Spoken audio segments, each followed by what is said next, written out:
Hey folks, Jason here, back again with Dirt Race Life. So, we've been working on our metric frame based Crate Racing USA street stock, the new one that we're building.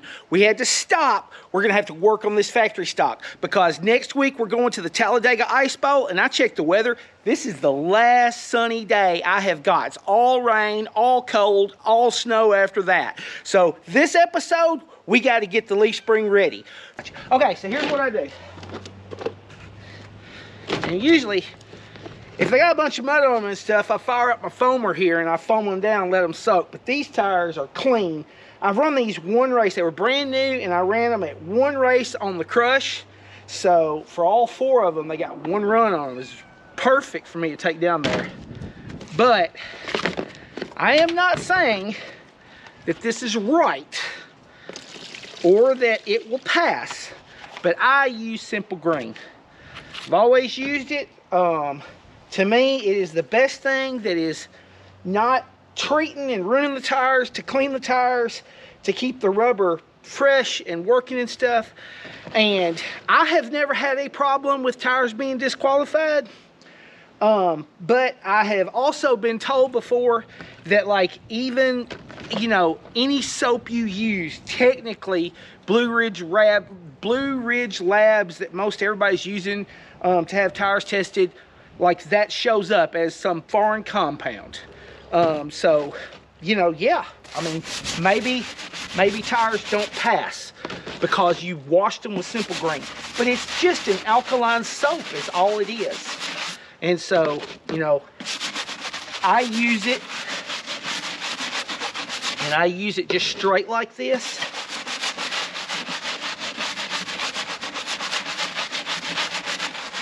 You know, wash it off, and man, it just seems to be the best. I don't know, I've been using this stuff 20 years. See how that Simple Green's turning? See how it's turning color?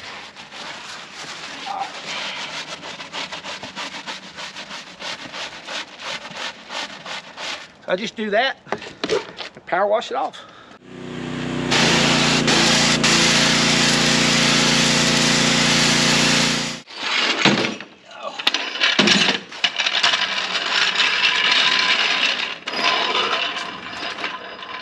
Oh, we gotta change the oil in this thing. But I gotta warm the oil up in it just to get it out.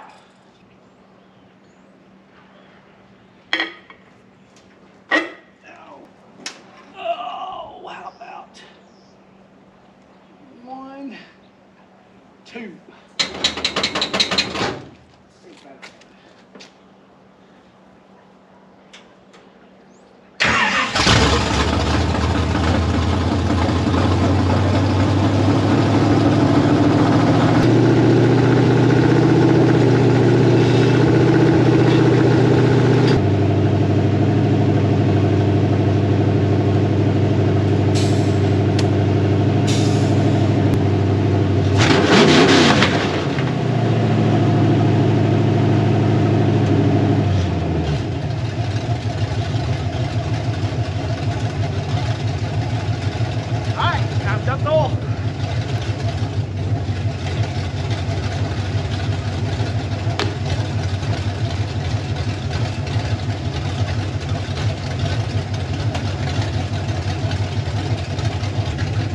Alright, so I'm running the Wix 51061R in the Camaro, and this engine right here, I put the VR1 2050 in.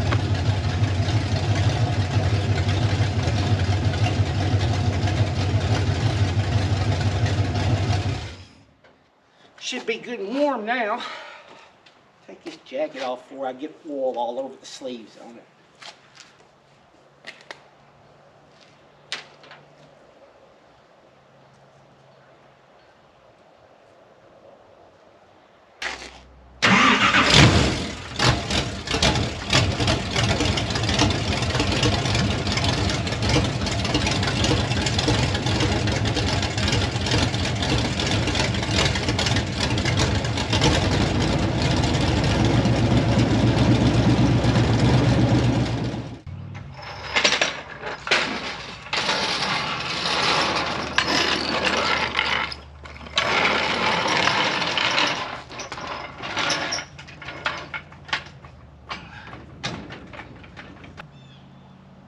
looks good.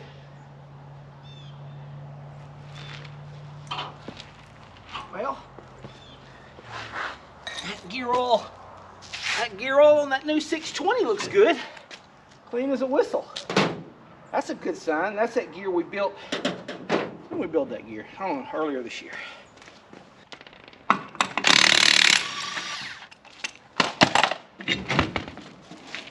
You get over here. You got to go. You wore out. So I've got the 620 in it, which I think is just working great for Rachel at the track she's racing at. But I had several of y'all giving me some good feedback, some good information. And y'all was like, Jay, you going to Talladega short track? Put the 633 in. And you know, I pay attention, y'all. You tell me. You know, like, especially when several of y'all tell me, like, yeah, I went down there and, you know, I was on a 620 and here's a video of my car. But who sent me that video? And they were just bogging. They were trying to run the bottom and they were just like, man, the track was hooked up and I was just bogging like crazy. Don't run that 620. You're going to regret it. So the 620 is coming out. The 633 is in the crush, but it doesn't matter because the rear end, we're fixing to put it in the new car anyway. So I got to pull that gear out anyway. And I guess I need to build another. I need multiple sets of gears of the same gear, apparently. Let's see if I can get you out. Oh, yes. Thank you for being nice. Lord, about time something went right.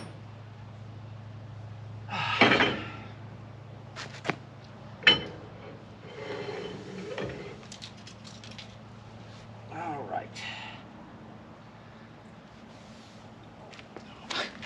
Sit you in the driver's seat there.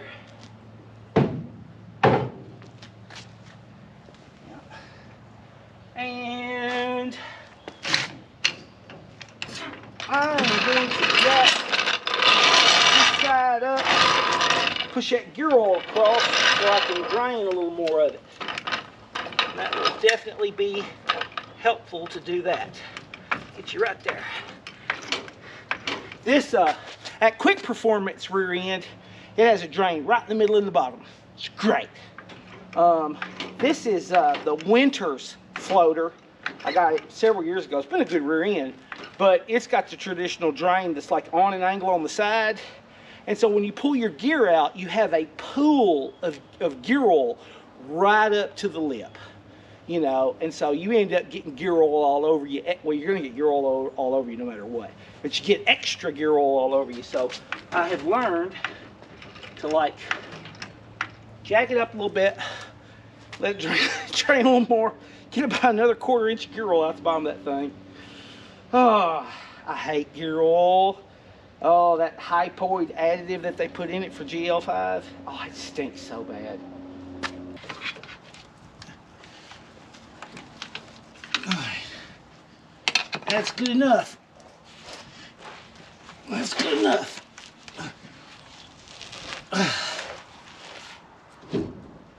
Oh, dog. Woo, you tight boogerberry, you. I'm just gonna let you fall, cause you know what? I just don't feel like it today. I just don't feel like it today.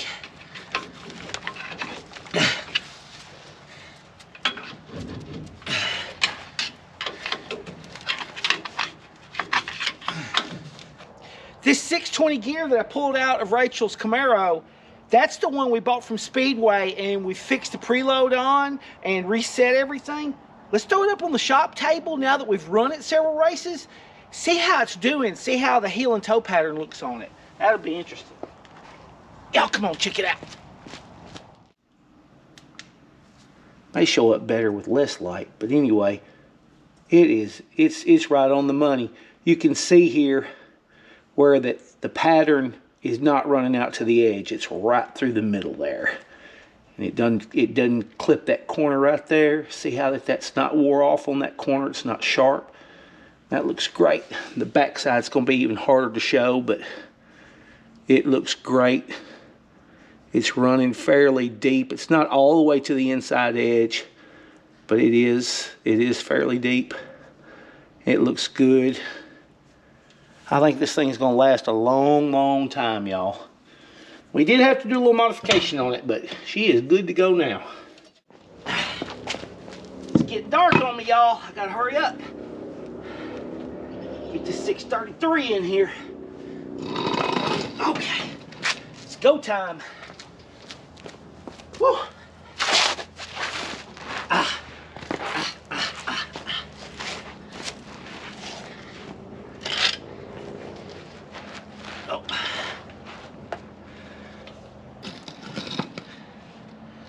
This is the not fun part. Okay, come here, you buckaroo. You gonna get up there. You ain't got no choice. So just go on and do it.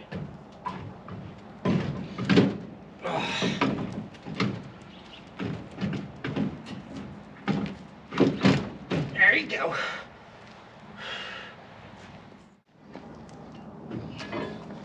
This is coming to a close. This is coming to a close pretty quick. It's getting dark on me, y'all. Get in there.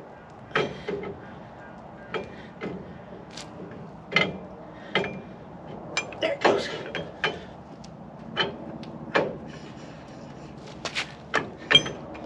Right there.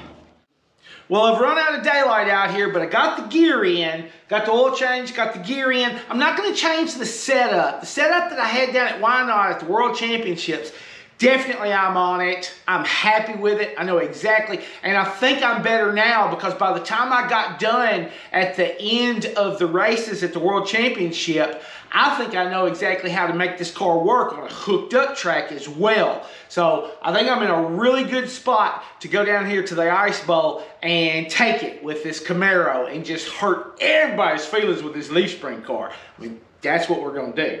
But yeah, so got a few more things. I'm gonna go through, grease the front end, check it, but like the car didn't get any damage down there racing and stuff, so we're gonna swap the tires around, just grind them off. I've already washed them all, got all that done. Mr. Jim, thank you. Like I said, I listed his contact information on the description of this video as well for his tire washing stands. Really appreciate that, buddy.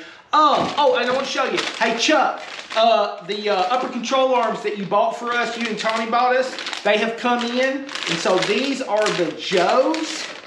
And I went with the 11-inch, 20-degree. It's got an angle, 20-degree offset. So this one is on the driver's side. And it actually has got 20 degrees of angle back on where the ball joint goes through it so that you get that articulation without it binding up. And these Joes like this, the ones that I got here, let me open this up.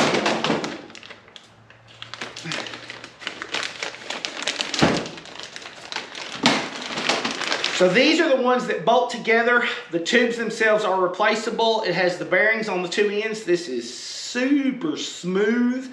And then I got the slugs as well that go into it. And the slugs is what lets you be able to change the caster. I got a plan. I bought some slugs that I believe is going to be right for us to have a plan for where the caster is going to be set up and then what the adjustment will be if I need to make a change on the caster as well. So I got the 11-inch, 20 degrees turned down for the driver's side, and then on the passenger side, we got the right side. All right, so on this one, I got an 8.5-inch zero on it. And same deal. It's a bolt together job. We're going to use those big plates that Jamie Lewis sent us. It's a full plate that goes all the way from the frame up to the bay bar. So we will actually unbolt these and put it around that and then bolt it back together. It's real common with late models. We're going to do a street stock like that as well. These look great. Chuck, Live and Good, and Tony Live and Good, been sponsors of the show for years, and they're the ones that helped us to get these. These are pricey. They're about $200 a piece.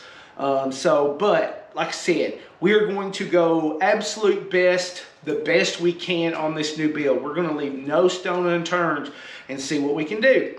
Really appreciate it. We might have another Camaro video before we actually make it to the Ice Bowl, I'm not sure. And I got work on the new build as well. So there are some more videos that are going to drop pretty quick. I can't say for sure which one's going to be next. So just make sure you're subscribed, got your notifications on, where you will see it when it comes. Thank y'all.